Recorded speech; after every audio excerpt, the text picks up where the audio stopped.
naye mbona atoki sasa?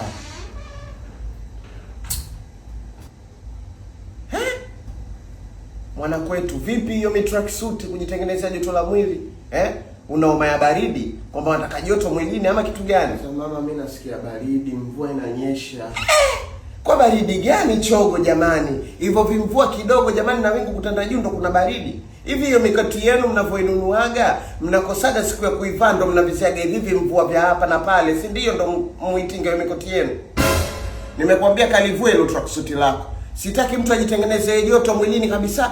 Kuna ugonjwa umeingia, mtu anatutumka mwili, anatoka mipele. Unajua kwa ajili ya nini? Kwa ajili ya mijoto isokuwa na maana, kwa ajili ya kuvaa miguu ambao hujaipiga pasi namna hiyo. Unaona inapokuasha? Nenda kabadilishe bwana wewe, usinikunjie sura kama baba yako hapa. Hivi watu wadao na shida gani jamani? Hiyo mikoti mnavonunuaga mnakuwa mna timing, siku za mvua kidogo ndo muitinge.